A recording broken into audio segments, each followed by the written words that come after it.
Functions in Python is your gateway to building programs that are not just powerful, but beautifully organized. A function is a block of organized reusable code that's designed to perform a specific task.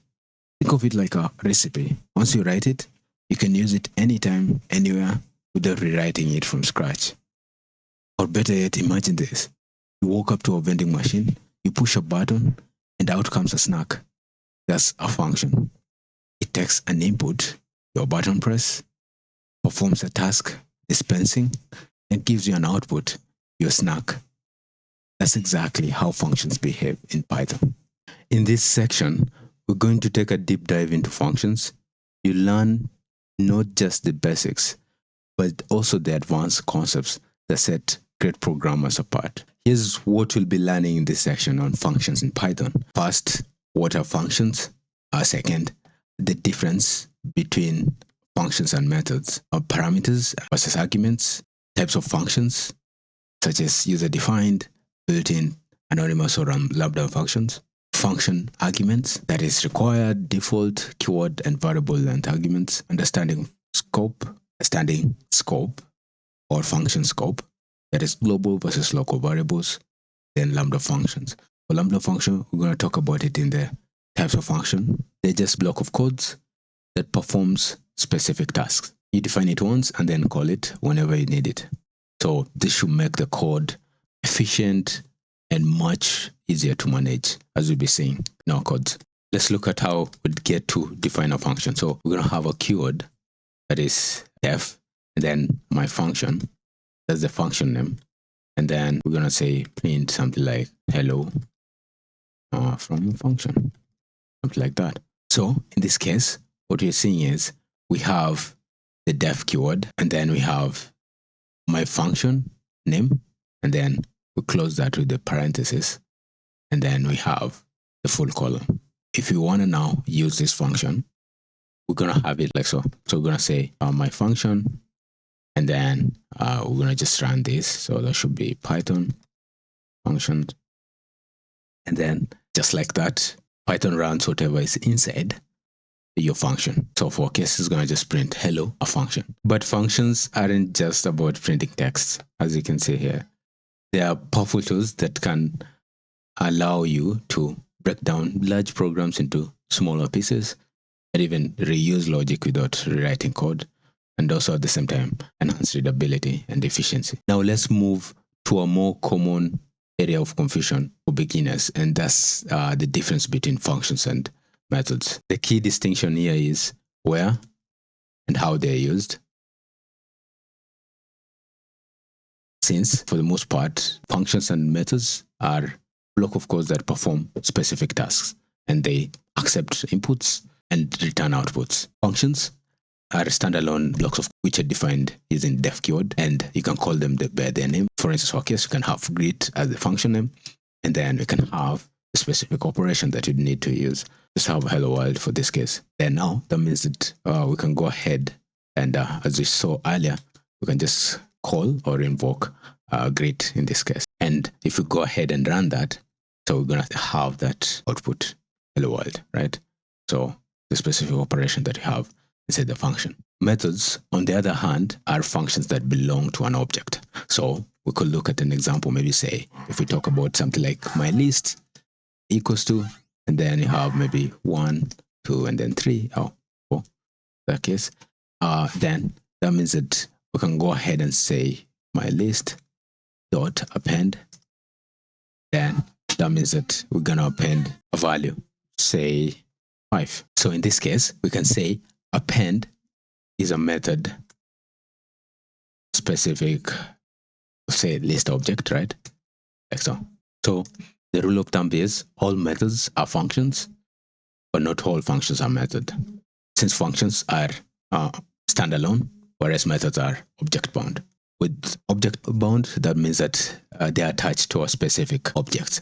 So say for instance, for example here, we're saying append is a method specific to list objects. Next, let's unravel another common confusion. That should be parameters versus arguments. Parameters are the names you specify inside the parentheses when you're creating a function. So for instance, for case, we can say def create, and then we can have name. So in this case, name will be our parameter. So we can go ahead and say print, and then in this case, we can say hello, right? And then now provide the name. So we can say provide the name like so. Again, we're going to just call the function as we're used to. So that will be something like greet. And then this time, we want to provide, say, a name that is. We can have Maurice. Now, if we go ahead and run this, I'll tell you like, hey, hello, Maurice. Now, in this case, you'd notice that parameters are part of the function's structure, whereas arguments are the actual data passed when a function is called, as you can see here. We have Maurice. At the same time, you can define multiple parameters in a function. Say, for instance, we have a function name, full name, and then you have first, and then last, and then want to print full name, and then want to provide the first and last name. So we could have something like first, and then do some concatenation. In this case, have some space that we want to consider, then our last name here. Now we're going to go ahead and invoke the function full name, and then provide the full name. So we could say maybe something like Jendo. And in this case, if you run our program, then you're gonna have something like full name, Jendo. And what if you have fewer or more arguments than expected? Then Python's going to raise a type error. So we have type error, full name, missing one required positional argument. The good thing is it's going to tell you like, hey, I'll give you a hint. That's the last parameter, if anything. And then again, obviously, so we could have maybe say, we could just have that there. And then maybe if you introduce another value, maybe John, then run this again. It notice there's an error too. It tells you that the function takes 2 positional arguments, but 3 were given. So you want to just constrict yourself to the specific number of parameters that you should, or arguments that you should provide. Also, you can have more arguments when your function can accept variable length arguments. And that's something that we're going to talk about. So that should be in function arguments. So we're going to talk about variable length arguments and how that works. So you can provide kind of more arguments, and it should just work fine. We can also have keyword arguments to make things clearer. So what they do is they allow you to pass an argument by explicitly specifying the parameter name. So we have parameter name first. We can have our value. Maybe this time we can have John, or John like so. And then we can also the specified parameter name that is last, and then the name. We could have maybe Maurice in this case. Then now you get the point when you say that it's much clearer, since you're going to specify the specific say parameters and provide their arguments.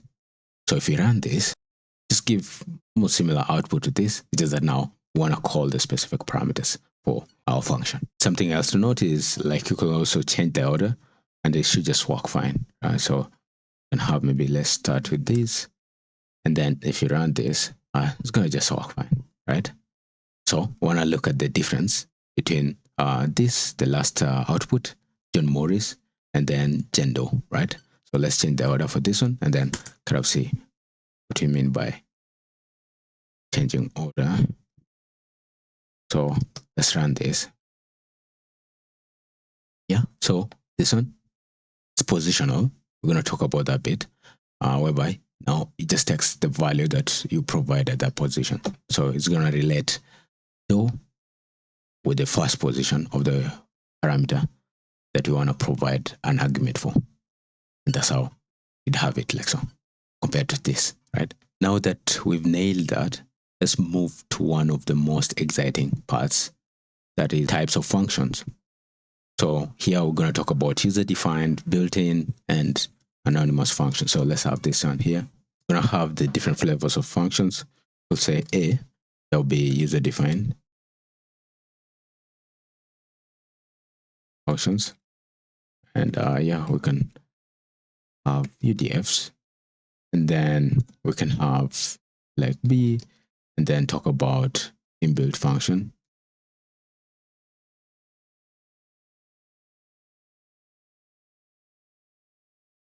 And then the last one, C, that is anonymous functions. So you can also call them lambda functions, like so. Okay, so now let's start with the user-defined functions, then see what they are. Or we could just start with the inbuilt function because they're going to be a bit easier since we've really interacted with inbuilt function. Just have inbuilt function here. Python comes with a library of pre-made functions. Now should simplify common tasks. So one common one that we've been using is the print. So if you wanna maybe say print out, maybe say 6 plus 78. So remember the work of the print is to display value. So that's the main work of the print, right? So you can say display or output values. So in this case, if you have print 6 plus 78, as we've been seeing, you're gonna add those and then display it. So that's the work of the print. The other function which helps you, maybe say for instance, if you don't want to check the length of a text, you can have len, then Python. Then if you run that, it's gonna tell you the length of the text, right? It's gonna count all the characters, output the length. The other function that you can use is the type function, right? So this should really help when you're checking out even specific data types. Say for instance, if you have 56 there, it's gonna tell you like, hey, that's an integer data type. Now, there's also others. Maybe say you can have some, whereby you can have a list of now values. Let's say you have this huge data set. You have your list like so. So you can go ahead and print that out. It should give you the output. Okay, so my bad tells us like type error, built-in function or method object is not subscriptable because you haven't added the parenthesis like so. I'm gonna have that like so, and then given that when you wanna specify the sum function, gonna look something like that. So for case, we're gonna run that and you should be able to add all the values that you have in your. I'm sure you now get the gist because these are just few. Others include max, then obviously now min, then there's absolute to give you absolute values, maximum, minimum to give you minimum value, or minimum and then maximum value. So obviously the benefit will just help you save time and write cleaner code, and obviously highly optimized, given that these are pre-made functions inside Python. While you're installing Python, they come with Python. Nice. Now that we've talked about the inbuilt function and talked about saying that we don't have to define them, they just come pre-made. Now we can go ahead and talk about now the user-defined functions. Now talk about how a user or a developer would be the one defining or creating the function. In this case, these are the common types. So you write them yourself using the def keyword. As we've seen so far, we kind of just had a teaser of the same, right? So this one's here. So could build up on that. Just talk about maybe say define, and then you can say maybe something like welcome. Then provide a name for the same. So we're gonna say print.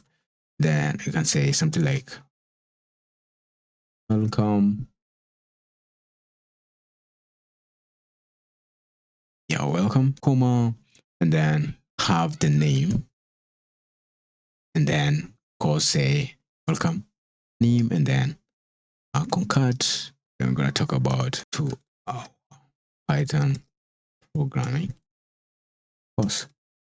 So obviously for name, just guessed it right. We're gonna have that reflected here too. So as a parameter that we should provide an argument for. So for case, we can go ahead and initialize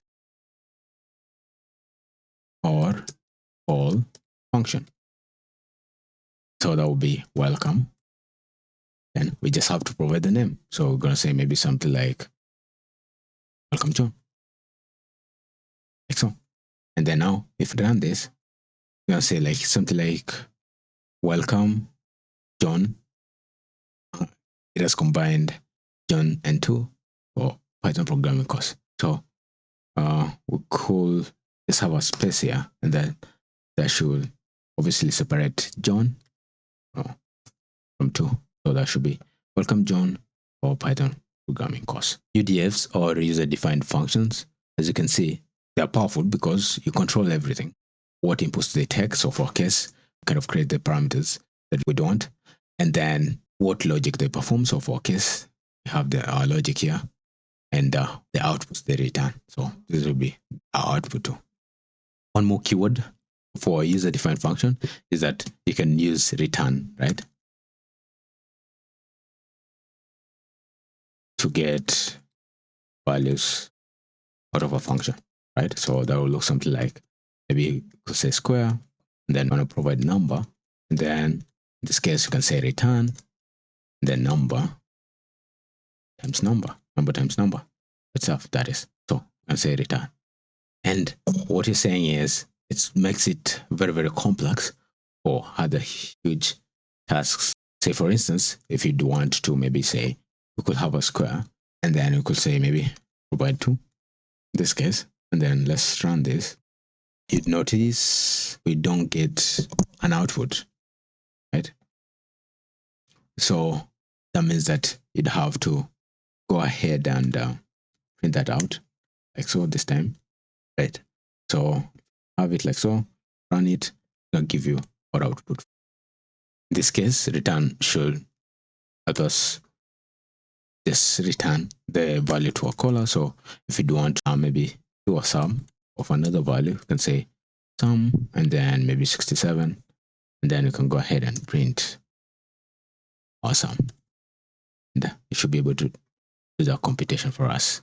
That way, you're able to do, as I say, complex tasks with the return. At least we're getting to understand the benefit of user-defined function, whereby you have a custom logic and the bit of reusability, and also better organization when you're creating your custom function, that is, or your user-defined function. But now you need small and the throwaway function. That's why now we talk about lambda function. They are compact and elegant, as you can be able to see. So for instance, so this is how it's gonna look like. Let's say we just use this. Okay, oh yeah, we could comment it, and then we could just pick this. We'll have it here. Remember, if we have this one, like so, remember we can also have it represented something like, whereby it's just one line, right? So whereby def square number, and then as long as it has full colon, return, and add the value to return. So for case, if you go ahead and say print square, and then maybe provide a value 45, then go ahead and run this, to give you 35 for it when you're 45 by 45, right? Square. Awesome. So that's kind of, if you have this user-defined function in one line. Now, talking about lambda, you're gonna first of all introduce a lambda keyword. Now, with the lambda keyword, that means that you don't need, say, this part. You don't need the return. So you just have the specific argument here. So that would be, we're gonna have this here. Then we're gonna have this part. So we can have it here. And that's it. Believe it or not, that's it. So we're gonna have lambda function. So equals to. So we kind of provide a variable for it. Then now this time we should have lam, then function. So and it should just do the same thing. So we can have this time 20. So we can have maybe 20 like so. Then if you run it, to give us, oh my bad, have an extra parenthesis. So run it, then you're gonna get 400, right? For the most part, kind of just write it for one line implementation. So as you can see, and its real world usage comes in handy when you're doing maybe say some filtering or mapping on data, right? So that will look something like, let's see, maybe example, we could say num list, then have a list, maybe say something like 90, then 45, then 67. So we're gonna map, say, these values by doing square, or we could do square, and then that means that for all the values we're gonna have list. Then we're gonna say map. Map is a function, right? An inbuilt function. So then we're gonna have lambda. Then we're gonna say x squared, right? And then the numbers or num list. So what we're saying is that lambda keyword, obviously, x should be our argument, and then x squared, that should be for every value in the list, that is, should be able to square that. And that's why we're providing that here. So the map function should be able to help us do that. Whereby should be able to, we have our data as num list, and then you have our function that should map to the list data points that we have using this function, already implemented function. So in just one line, you can create something like that.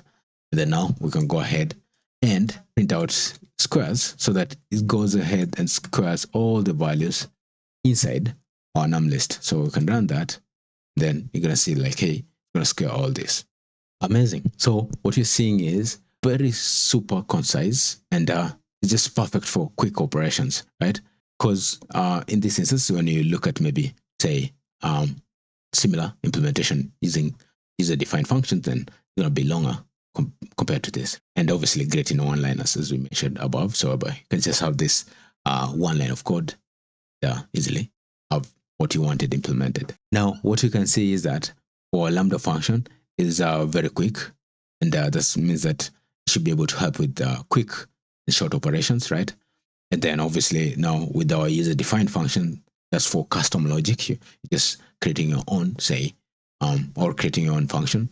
And then for input function, it should help for out of the box functionality where you have already pre-made a function for you. We could also get to understand the differences between print versus return and see where one is used versus the other. Also, at the same time, what we now understand that we can call a function easily by calling, for instance, for a function here, square, and then that means that you should be able to execute the block of code that was previously defined here. And it's obviously incredibly easy at this point. And you can see that, hey, we have square, and then you have the parentheses, and then we could provide a number, as you've seen, maybe 456, and then that should execute the specific function. And in this case, that's we're calling the specific function. If we get to talk about now print and return, they serve very different purposes. So in our case, we did talk about print inbuilt function 2, which in this case we mentioned that for print, what it does is that it should be able to display output or display output, that is. And for return, you're not just displaying the results, but you're kind of making it available for the use, like storing it in a variable, or you can pass it to another function. So for instance, for case here, what you saw here is we have square 2. That means that we're going to have something like 67 there, and then plus. So return should just return the stored value. So that will be, say, so the square will be 4. It should return what that is. In that case, we can just go ahead and say like, hey, for return, we're just saying something like making available for further use, right? Or we could say maybe something like you're storing maybe a value, store a value, and then obviously make some computation off of that. Now let's go ahead and comment these two. And for the most part, that's what you need to understand about print and return. For return here, you'd have that, and then for print, it just displays the values as I saw before, right? So we can have that implementation here, kind of to easily see the difference. We can say print number. So that means that we can say something like displaying the values. So if we run that with the same implementation, then we're gonna run into an error. But let's see how that looks like. So it's gonna tell you like, hey, 67 plus square of 2, type error, unsupported operand types for int, none type. Okay, so it tells you like, hey, there's unsupported operand for int and none type. So that means that you're trying to add this one. This is the integer data type, and then this one returns a none type. So to be able to confirm that we're returning a non type, you can go ahead and say something like print, or you can just go ahead and you can just say print and maybe the square, and then you can provide a value that is maybe 6. Then if you run this, so you'll be able to see like displaying square values, and then you have the none type there when you're trying to print it again, because that means that you don't have return. So it says like it has a non data type, that is if anything, right? So that means that so with the non data type, you'd have to now update it to have a value if anything, as we saw in data types, specifically primitive data types. Nice. That was a great breakdown of say the print and return. Just go about and work on that. That is so. In such a case, then what happens is that's how you have the difference between return. So again, displays output, and the return to make the output or the result, or making results available, for further use, or storing a value. You can store a value by creating a variable for it. That's how you differentiate this. Next, let's learn how to write professional, well-documented functions that others can easily understand by learning about docstring. So in the case of docstring, this scenario will be you've written a great function. So let's talk about docstring. So in this case, you've written a great function, but what if someone else needs to use it later? Or what if you do want to revisit this code after a few months or even a year? So, and then can't remember what the function was meant to do. That's where now the docstring comes in. So whereby in full just means documentation string, or by just an official description of what your function does. Let's start simple. So we can say define maybe addition, and then we can have say what you want to do. So we're gonna have 3 quotes that way. So and then now we can write what our function does. So we can say this function returns addition to values. Then we can go ahead and have our return here. And then we're gonna return maybe A plus B addition. Then we're gonna have A. So then that means that in our case, we should provide 2 values, one for A, one for B, and then we're gonna do addition, both of the values. The docstring part is where now we have this part whereby we're explaining what the function does, and then obviously we can go ahead and expound on the particular parameters. So for instance, we can say like, hey, we have our parameters, and then that is A. Then we can say that for parameter A, someone can provide int or float. Then this should be the first number that we'll be looking at. Then B, someone can provide also int or float, and this will be the second number that we'll be looking at. And then at the same time, we can also explain like, hey, we're returning something, but in this case, we'll be returning an integer or float, and this will be just the sum A and B. Something to also notice, like docstrings don't affect how the function runs. They are meant for people. You can see how easy it is to understand this bit, right? So it's just normal human readable language, right? So they're meant for people, not the computer. And that's why now you want to have it as understandable as possible. Awesome. So that means that if someone comes across this, he or she is able to easily understand what you're doing in this case. And this is an example of a good docstring, whereby, okay, so what you're looking at is one line of summary right here.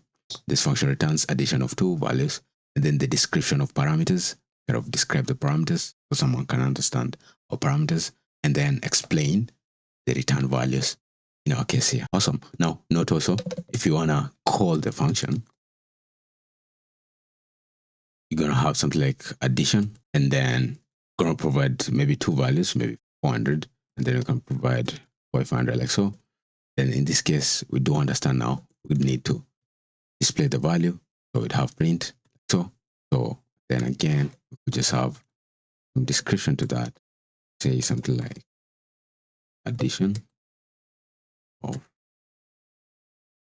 A, B. So now if we run it, we get an error. There'll be this part. I just comment this and have it as return. I did before. So works fine. Come back here. Let's run it again. So we're gonna have the addition, right? So for now, you well versed with this part in terms of calling the function, and then being able to execute the function, being able to execute previous operation. Now, something else that you're noticing is we just have the output. We don't have the docstring there. But let's say you want to just understand, say, or get to understand how the docstring of a particular function, then there is a way to do that. And obviously, that would mean that you're using the, so we could say access functions, docstrings. So that means that you'll be using the doc attribute. And we're going to have it something like this. We're going to say print, and then we're going to say for case addition, and then we're going to say dot underscore. So you should just print out the whole docstring that you have for a function. So for case, we can go ahead and run that, and then be able to say like, hey, this is whole, this is everything. This is the whole, say, docstring that we had here, right? What we have here. So it should just make it easier when you want to also. And because you'd be working with different, maybe say modules, you don't want to just check the specific docstrings for the same or the explanation to the code, and that should come in handy. Let's dive into one of the most flexible and exciting parts of functions. That is the function arguments. So we have this part here. And then we can talk about that here and here. Something to note is that where we are at, we're just talking about, say, the user defined function. Obviously, since you get to customize it yourself, then there are a lot of things to it, right? So there's the doc strings, there's the different types of function arguments that we're now talking about, and other things that we're going to be talking about around defined functions.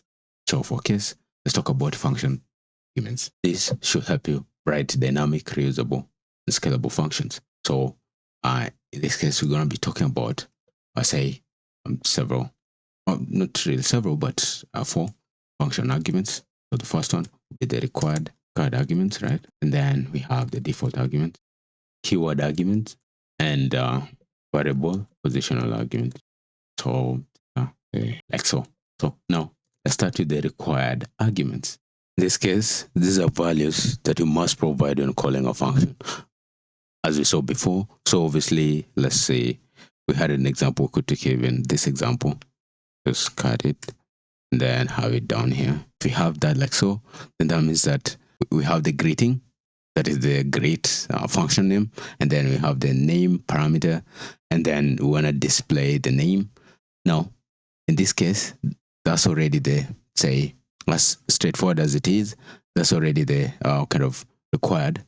Say this is a required argument implementation whereby for a case if you don't have, maybe say Maurice in that case, and then we try to run our program, you're gonna tell you like, hey, you're missing a required position argument. Just tell you right away that, hey, you're missing that required position argument. Tells you like, hey, that's name, and then you're gonna need to provide that so that kind of solve for the error. So we're gonna have Maurice there, and then if you run this, you should have hello Maurice in this case. Just okay. What you've noticed is that if a function has required arguments, you must pass the values for them during the call. Otherwise, we're gonna have a type error. Now let's talk about default arguments in this case. So that will be the second part, default arguments. Here we have a fallback value if no argument is passed. So for instance, for a case, we could just have the same thing, say greet, and then we're gonna say name, and then our fallback value will be something like, hey, name maybe Joshua, and then we're gonna say print hello. Yeah, so we could have maybe even the guest. So seems more. So and then have our name here, right? So we're gonna have full colon. Then now again, we're gonna just call our function, and then that will be greet. Then we could just leave it as is, and then just run that. That means that it has a fallback variable that is guest, or fallback value that is guest, and in that case, it's gonna just invoke that. Note, you can also mix the required and default arguments in the same function. Say for instance, you have, we're saying define, and then you have maybe subtraction. So you can provide maybe say your required argument, that will be x, then the default argument, which is y, and then we could have maybe 100 like so. Then in that case, you're going to say return, and then the x maybe minus y. So in such a case, then that means that we have our default argument y and then required argument. Obviously, that means that if you call the function and then have something like subtraction, and then that means that the required argument, you want to provide the required argument. So for case, that will be, we'll say maybe 200, and then we don't need to provide now a default arguments because we already have fallback value. Okay, if you go ahead and display this, this is how gonna be having a value. It's gonna do the computation, subtract 200 by 100, and then have our value as 100. So that's how it will look like.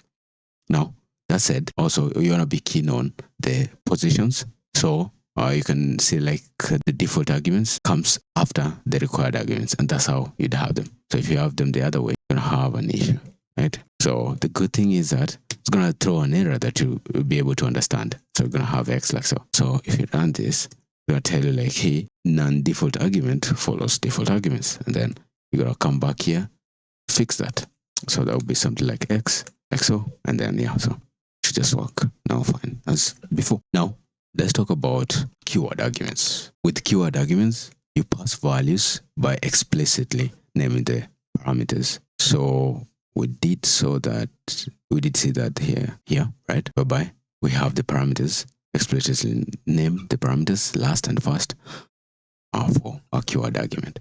So for case, then that means that we could have maybe a new function and then say describe pet, then we could have pet name and then animal type, and then have dog. So then in this case, you can say print, I have animal type, and then concatenate that, named, and then we're gonna have another one, concatenation, and then have pet name, like so, right?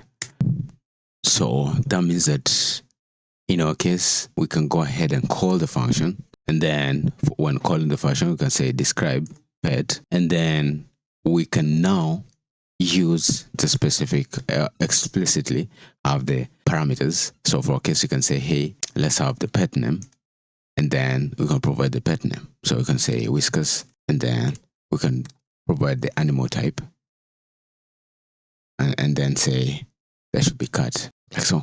And now we can go ahead and so we can obviously run that to be able to get the display on the same. So we're gonna get I have a cat named whiskers, obviously. So if you don't want to have space between cat and named, you just have come here, space, that should do it. Awesome, great. So that's how it will look like. So remember how we talked about this, doesn't matter all the positions here now, given that now you're calling the specific parameter name. So if you have it like so, interchange that, should just work fine. Maintain also the position, right? In this case, you can see that with keyword argument, we can skip remembering the exact order of our parameters and thus improving clarity. What if your function needs to accept an unknown number of positional values? Then that's where the variable positional arguments comes in. And this is how we'd have it. Say, for instance, we have def keyword sum, that's a function name, sum all, and then now we're gonna have variable position arguments that will be args, like so, and then now we're gonna maybe say something like total, and then that will be sum of args, and then now we can go ahead and print the sum. So we're gonna say, okay, we're printing the sum of our values. So that will be something like it should give us our output total in this case. Obviously, what you're looking at is when you're calling the function, then what will happen is that we're gonna have sum all, and then we could provide as many values as we'd like. So for instance, we could say 23, 45, 7, 2, 9, right? And then go ahead and run that. So we need a comma here, and then just run this, and then the object is not callable. We're getting an error. Seems like you're getting an error here. Int object is not callable, so that should be on line 152. So we're presuming that the sum is the inbuilt function to sum all the values that we provide to our, say, sum function. Now, that said, we could just try check if we have sum implemented somewhere else here. So, okay, and here we have it, right? So we kind of had a rookie mistake here. So sum is a function, so we don't want to utilize that same sum function keyword to create a variable for a case. So we can change this to something like maybe sum values, sum all values, something like that, and then use that like so. And now hopefully that should fix the same. That should fix that. We have that like so. And then now if we go back to where we are, try run this again. Awesome. Now it's working. Yeah. So rookie mistake there, but at least we know how to work around that. On variable positional arguments, what happens is that you can provide as many values as possible. So we just copy this and then have another, say, sum here. And then that means that we can even double the values. So I'm going to just copy this and just and then have them here. So just have all those together, kind of added together. So that means that I had 172. Now with this example, you're able to see like how suitable the variable positional arguments is when it comes to unnamed inputs. So if you don't know maybe the inputs that you'll be providing, maybe you want to provide 10, you don't know if you want to provide 5, 10, 20, then that's where the variable positional arguments comes in. So whereby you can easily have that feature there, args, and then now you can have as many arguments as possible, or any number of arguments really to work. Now, after just talking about variable positional arguments, there's a bit of now keyword arguments, whereby you can combine them with variable positional arguments, and that will look something like, let's just have it here. We're going to talk about, maybe we could have it as z, and there is say variable keyword arguments. That will be keyword arguments like so.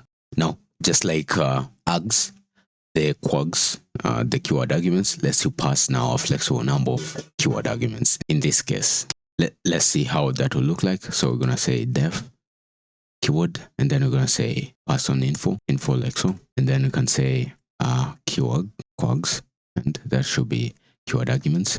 And then now that means that since for keyword arguments, something else that I should have mentioned is that you'd have it as a dictionary. So the input value should be stored as a dictionary. So given that you're providing the specific parameter with this, let's say, value.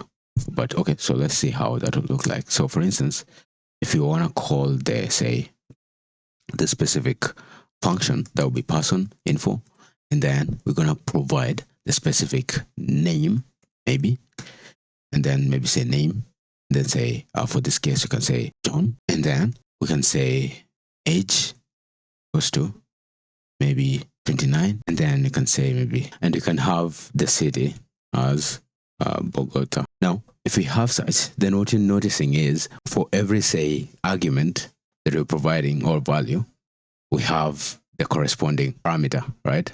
So this is how you initiate the keyword arguments. So if you're having that and you're passing that through your, say, your keyword arguments, variable keyword arguments, then that means that this is going to look like a dictionary now. So the input will be stored as a dictionary, and that will be something like key value in keywords argument dot items. So remember, dot items is one of the methods of dictionary that we talked about earlier. In dictionary, in the non-primitive data types, dictionary, that is. So we're going to say print, and then say like, hey, print the key. So we're going to say we have a key here, and then we're going to provide the key. You can have now, what do you call it, the value, right? So we can say value 2, like so, and then we can go ahead and have the value, right, like so. Nice. So if we have something like that, then that means that we can easily loop through all the values and then print them, print the key and their corresponding value. So let's look at how that will look like. So if you run that, they're going to say like, hey, key name, and then the value is John, and then the key age, the value is 29, and then key city, the value is Bogota. That's how you'd have it, right? So remember, if you want to introduce another, say, value, then you can. So you can say maybe something like profession, right? Maybe John's profession. And then we can say maybe a profession. Then this time we can say something like Python developer, right? So now that means that if you go ahead and run this again, we're going to take that in, then also introduce like a key profession, then Python developer. So remember, you can add as many things as possible to the keyword arguments, and then it's going to loop through all the values, as you can see here. Yeah. Now, I'm sure you can now at least get an understanding on where this will be important. For the most part, it will be mostly if you're logging a metadata, right? So whereby you'd have a key and the specific value to the metadata, and then obviously building APIs and configuration files whereby you want to have a key and the specific value to it. Great. Now we've made quite a progress in this topic, the functions in Python, and let's now close this section by talking about understanding scope or understanding function scope. So we're going to have this one here.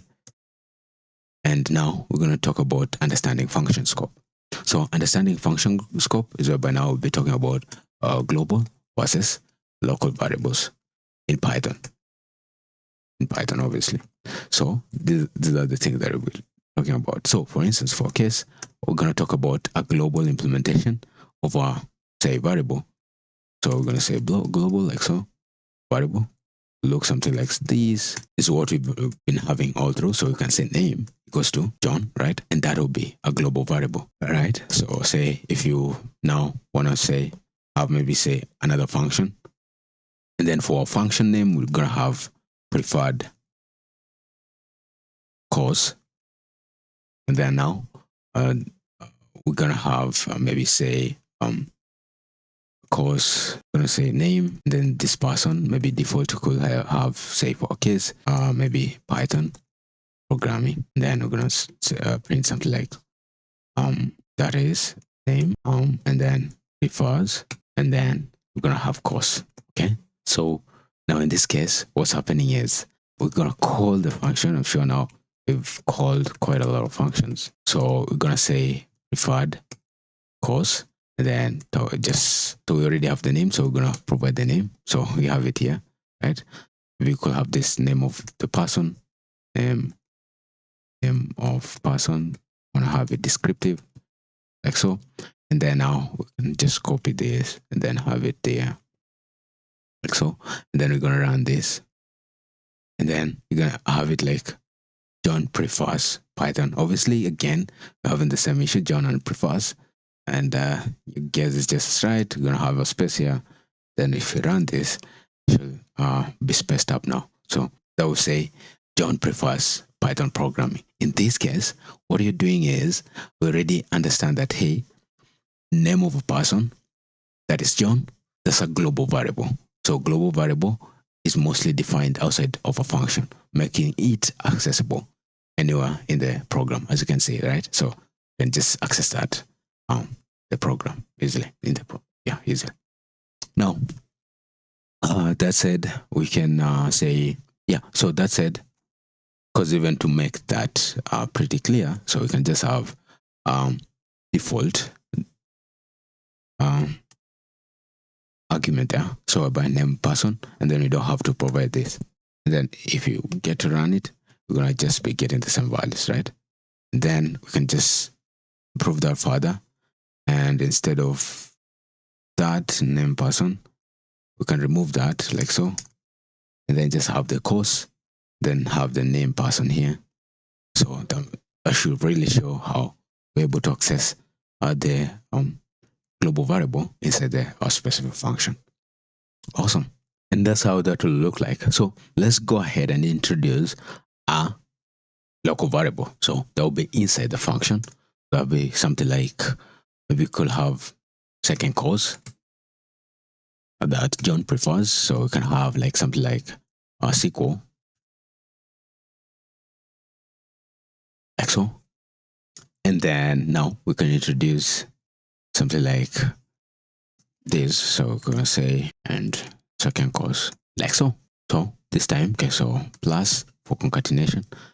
This time, if we run this, we're gonna have say John prefers Python programming and SQL.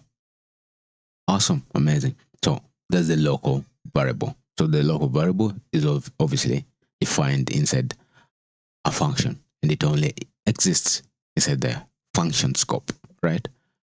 So if it exists inside the function scope, then that means that if you try to print something like display the second cause, right? Like so, and then we have second cause. Wait for it. Let's just run that. We're gonna get an error. It's gonna tell us like, hey, the second cause is not defined. So that means that our variable is local and it only exists inside the function. Now, to solve for that, you can add a global keyword. So there will be something like global and then second cause, like so. And then with a global keyword, that means that they should be able to be displayed. Obviously, or you should be able to output that after invoking or calling the function. So we're gonna call the function first. So let's try before invoking the function. And then obviously we're gonna just get the error, second cause is not defined. But now if we now call the function, we can run this, then it's gonna say like, hey, display the second cause. So we have the global keyword. That's something to note. This part. For a quick recap, we started with the key areas, that is what are functions, differences between functions and methods. We started with what are functions. Went ahead and talked about what are functions and say that they're just a reusable block of code that should perform a specific task and also help reduce repetition, as you're able to see. And obviously, keep your code clean. So we're able to see how function you'll be able to create a function. And then we went ahead and talked about the differences between functions and method and where and how they be used, right? So kind of talked about this part, creating a function and how that will work, and then talked about maybe say methods, whereby you think about them as specific to an object. Now from there, we talked about parameters versus arguments, and then obviously parameters, talked about them as placeholders in a function definition. And then arguments, those are the actual values that you pass when you invoke or call a function. And then we proceeded to talking about types of functions, right? And now with the types of functions, we had user-defined functions, which are functions you create for your specific task, right? Obviously, customizable. And then the inbuilt functions, those are ready to use functions or tools like len, type function, sum function. And then we talked about anonymous or lambda functions, which are one-liner functions for quick operations.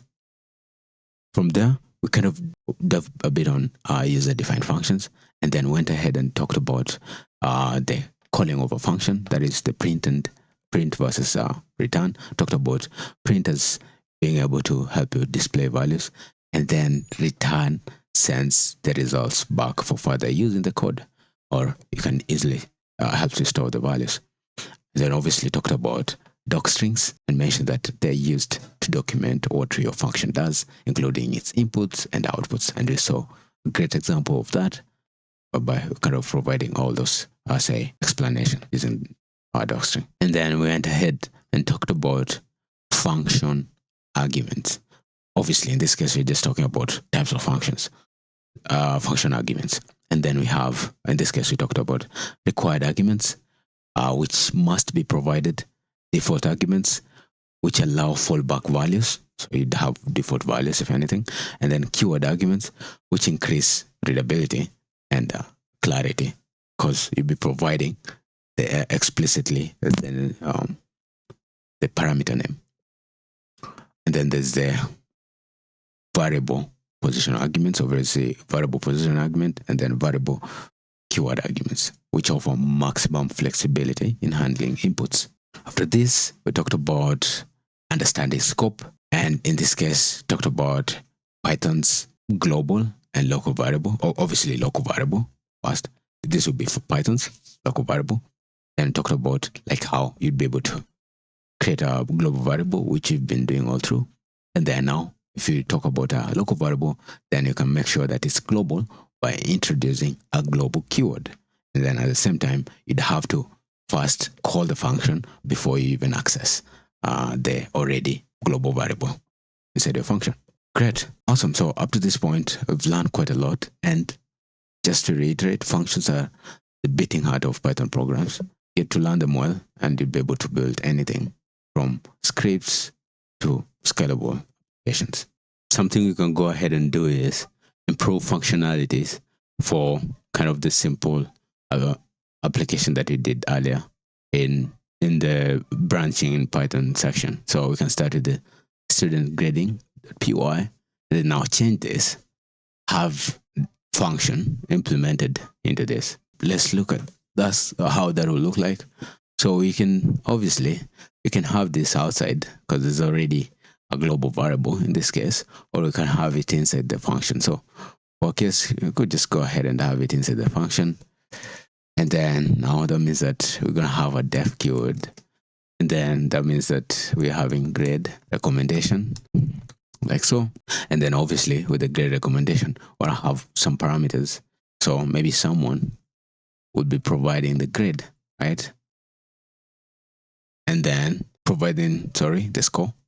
And then in this case, get the computer grade, that is. So we're gonna have our score here, like so. And that means that all this, as long as we've initialized or we've started on our function, we can indent this, right? I'm gonna press tab and then have that like so.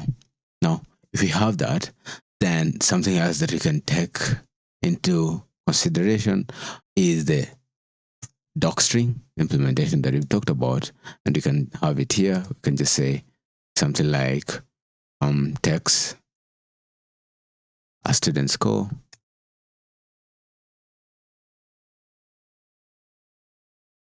and returns the corresponding grade and recommendation. So, and then have parameters.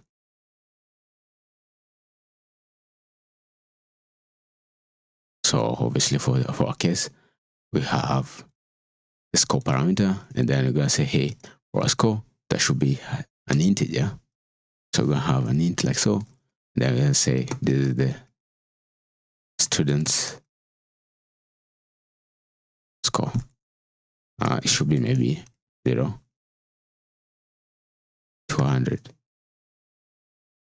And then we can have, in this case, return.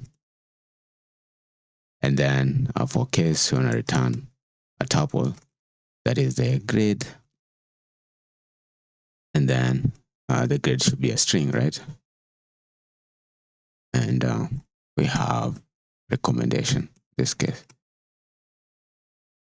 which should be a string too. So notice how detailed the docstring is in our case here. That's how you want to have it. And yeah, so after having that like so, we're gonna have, say, recommendations. They are featured. And then this part, we don't need this part. Let's just remove that part.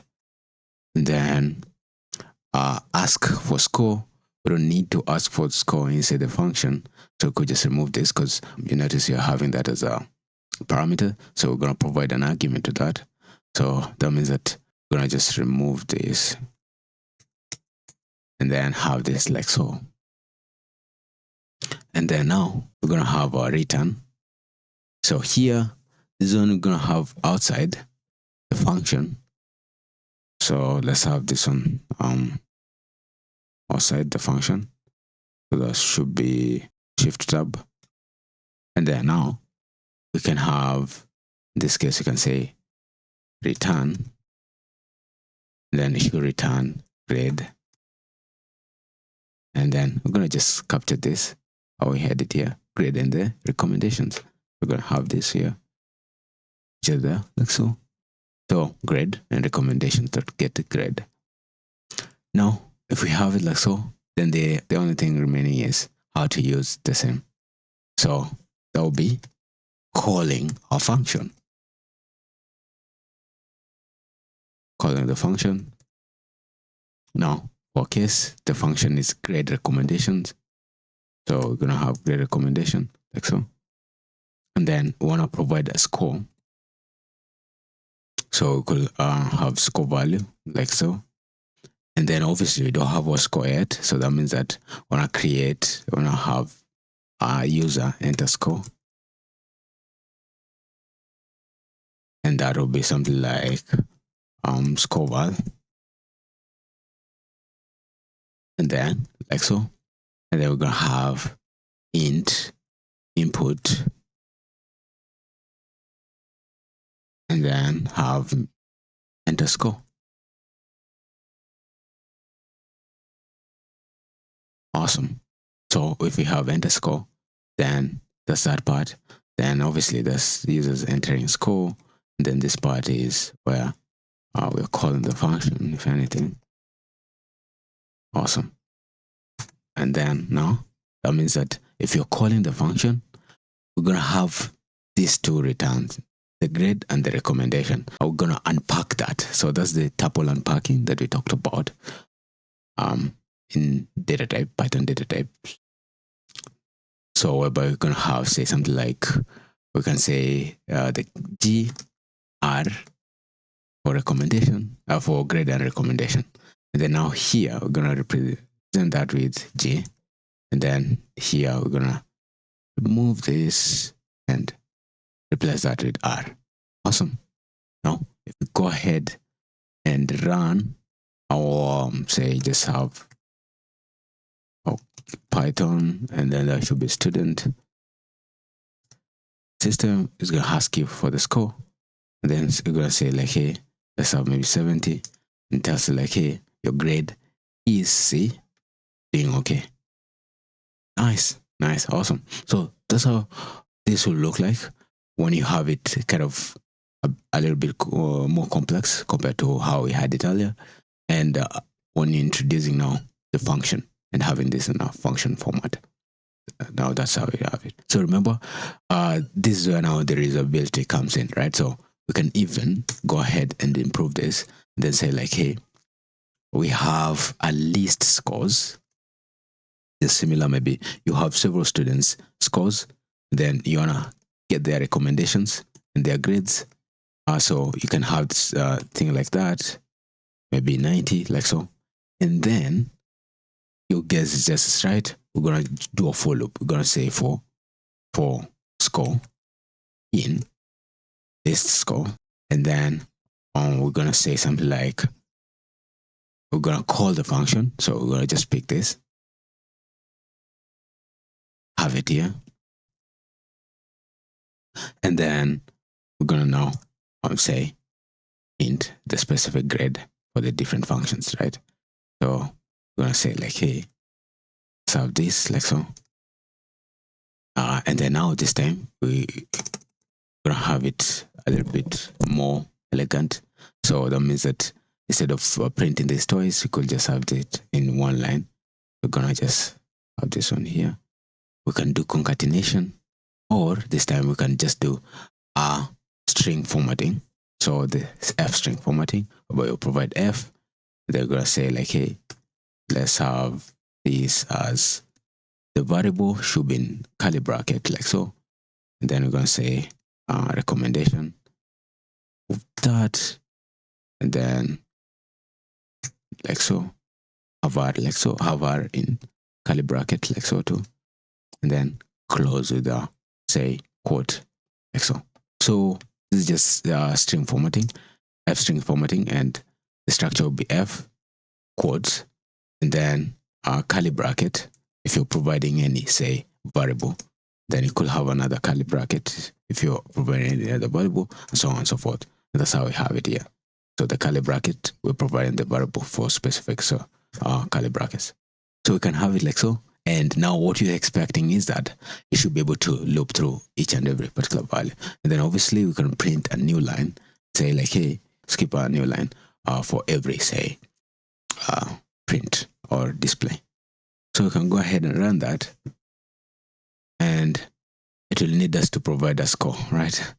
So remember, this time we don't need the score value because we have the score here, right? So we have the temporary variable that is score that you want to consider. In this case, we're going to have score like so.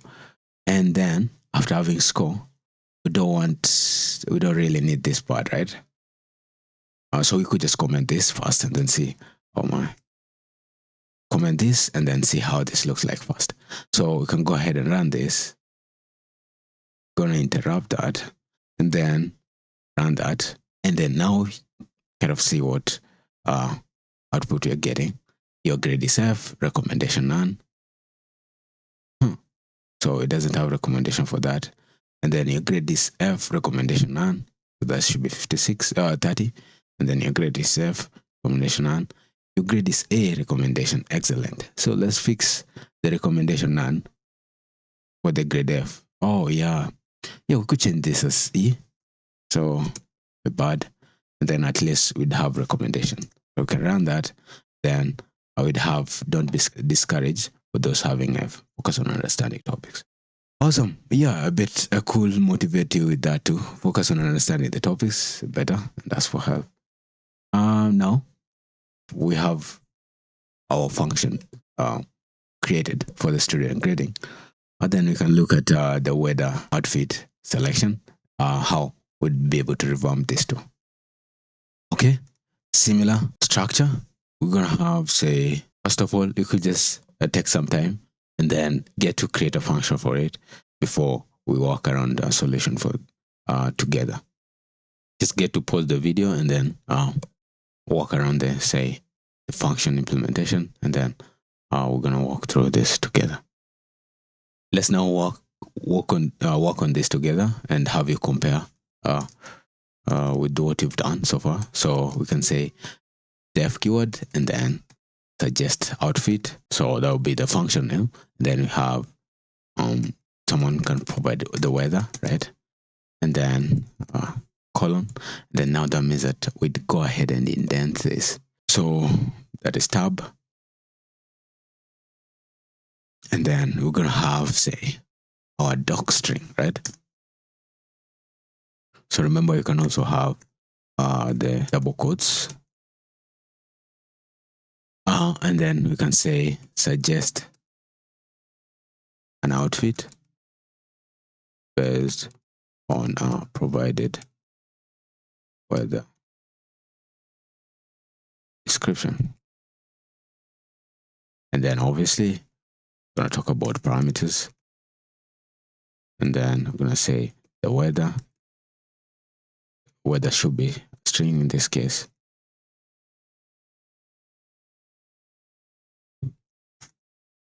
So there'll be a string. And then for a string, we're going to say keyword describing weather. So we can have maybe something like hot, drizzly. That should work. And then we're going to say now returns. And then we're going to have string. And then it should be able to return an outfit suggestion message. Awesome, and we're done with the doc string, right? Just explaining what we'll be doing in this function. Now, go ahead, just remove this, and then we can ask, for the weather outside the function. So we can say, hey, let's remove this, then have it outside the function. That means that we're gonna have it unindented like so. Let's undent it. Awesome. Now, with that done, we're gonna have we could change this on instead of print, we could have them as return so that it returns something at every particular point. So we can make it easier by just selecting everything.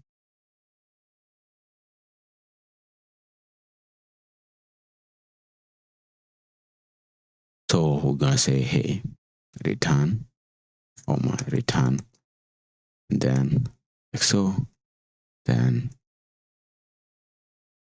awesome. We can go ahead and now invoke the function. So obviously we're gonna ask for the weather first, then invoke function or call the function. That means that we're gonna have something like suggest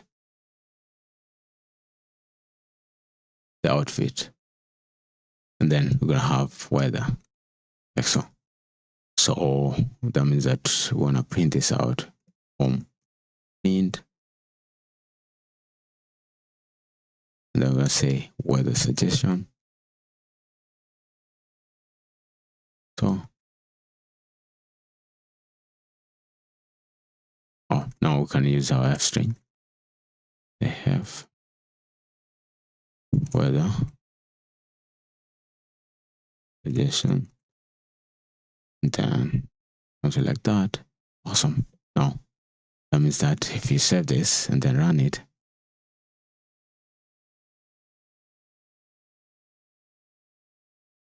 ask for the weather, I'm gonna say sunny. I'm gonna say hey, for the suggestion, wear sunglasses in light clothes. Awesome. So up to that point, that's kind of how we've rebuilt the simple application that we had earlier with our functions. That's how we'll be able to use them.